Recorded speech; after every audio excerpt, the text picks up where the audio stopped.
what do I do to stay motivated, especially through the current situation of the world and being in lockdown in the UK? Bay for the night. You could be. Hey everyone, welcome to my YouTube channel.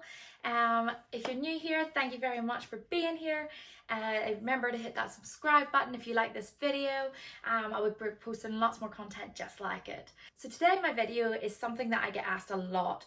Now, if you haven't already, this is my Instagram. This is where I have basically derived this content from.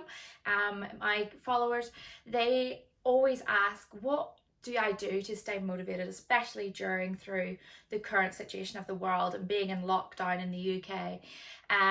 So I thought I would do a video on it because I'm constantly, I love having those one-to-one conversations, but I thought if I create a video, then it means that we're able to get that content out. So number one, develop a routine.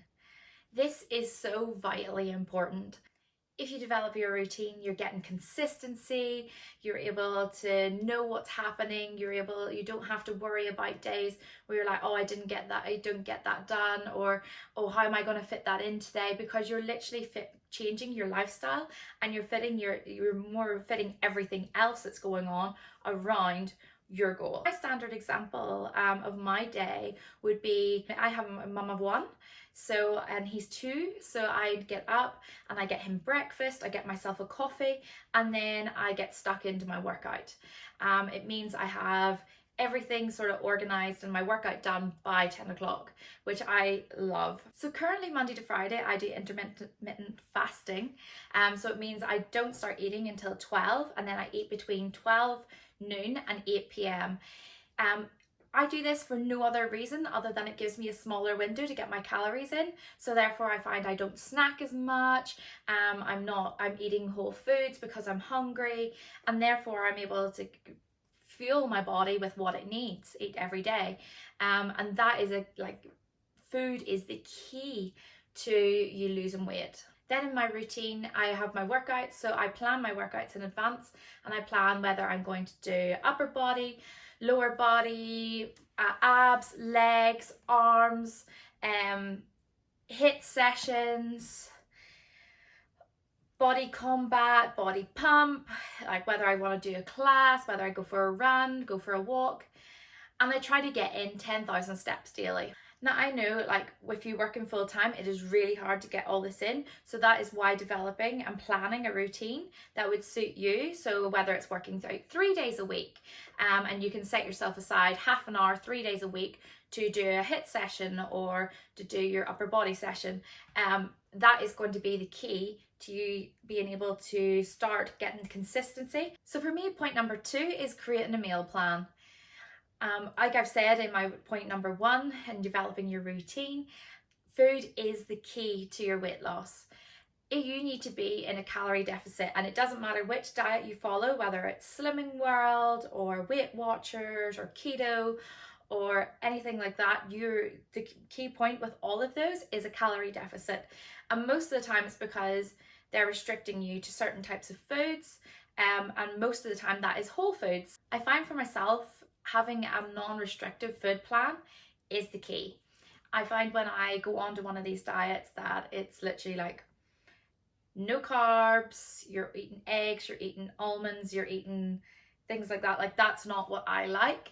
So therefore I go for a non-restrictive plan, and I work towards macronutrients. Macronutrients are your fats, your proteins, and your carbohydrates. I have a coach who has set me the amount of grams of each macronutrient I have to hit on a daily basis. I then track it through MyFitnessPal. MyFitnessPal is super easy to use, and I will do another video on how to use it. Part of creating your meal plan is knowing how many calories you need to eat in order to be in a calorie deficit. There are a number of tools out there that can help you do this. The James Smith Academy, you're able to log in, create a profile, and find out your calories for free. You can also, what I did was I got a coach, and then based on my personal being, she then created a unique set of macronutrients for me. So I currently work with Talitha Fit. This is her Instagram profile.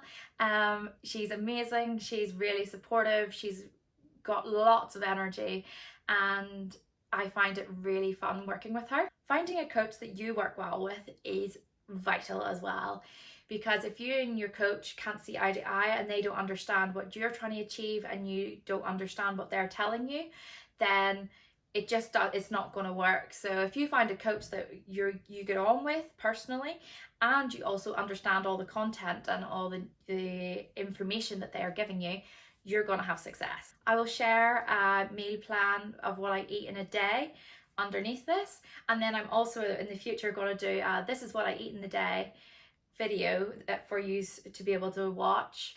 So I'll let you know when that's coming up. My number 3 point is create a workouts plan that suits the space that you have.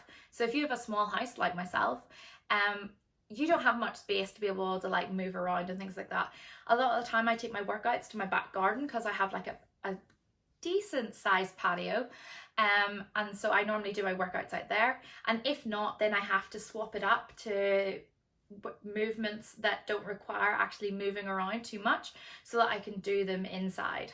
If you create a workout that is going to involve like a lot of movement, jumping back and forward, and you don't have a lot of space, then you're going to feel restricted. You're going to feel like you're not getting the best out of your workout, and therefore you're not going to push yourself as much, and you're not going to get the results that you want. My number 4 point is don't stand on the scales every day. The scales do not matter. Honestly, I weigh myself once per week. And then I take my measurements and I take pictures as well, and then I send those off to my coach.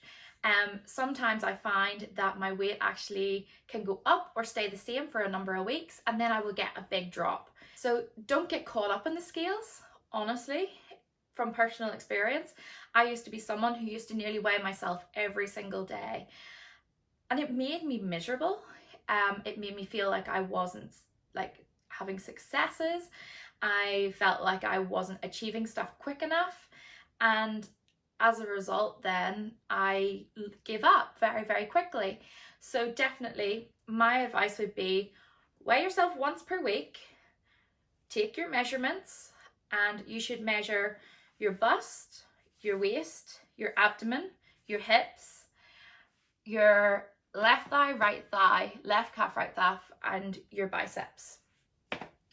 And if you watch your measurements every week and you are being consistent with your food and you're being consistent with your workouts and your steps daily, and also water intake, you will definitely see big changes very quickly. For me, point number 5 is positive words of affirmation. So I find that now, instead of beating myself up when I look in the mirror, I tell myself all the great things about myself. Now that may sound obnoxious to some people, but it's about bringing all that positive energy inwards. It's about bringing self-love inwards, and it's about being able to accept yourself at every stage of your journey, no matter whether you're a size 30, whether you're a size 6, whether you're trying to put on weight, whether you're trying to lose weight, or whether you're just maintaining and just lack confidence where you are. So you can get different types of affirmations. So you can get affirmations for self-confidence, affirmations for body talk, you can get affirmations for physical appearance, you can get affirmations for a healthy body, you can get affirmations for self-esteem. The list is endless of like affirmations that you can get. But one of my favorites right now that I say to myself quite a lot, I just have it saved on my notes on my phone, and then in the morning I say this to myself. I love the person I'm becoming. I am improving every day. I have the power to change anything that I want. I make good and wise decisions. I believe in myself and my abilities. I radiate with self-confidence, and I am a healthy and happy person. So if you say that to yourself every day, you start to believe, get your mind to believe what you're actually saying, and you start to feel different about yourself. And I think when you feel different about yourself, you find it easier to keep your routine. You find it easier to create your meal plans. You find it easier to create your workout plans, and you find it easier to not get caught up in what the scales are saying.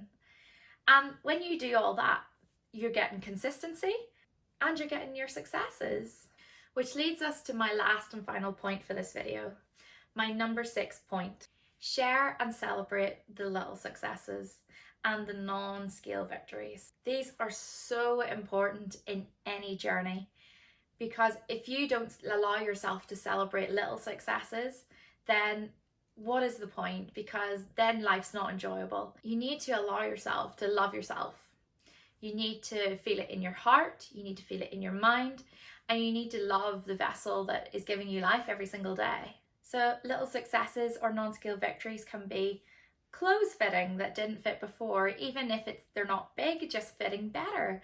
It can be when you take your measurements. Maybe you've lost an inch in one place. It can be off one bicep, it can be off one leg, it can be off your tummy, it can be off your boobs. Every little success adds up, and eventually you'll be at your end goal and you'll be like, wow, like we've actually got here and I loved myself the entire way.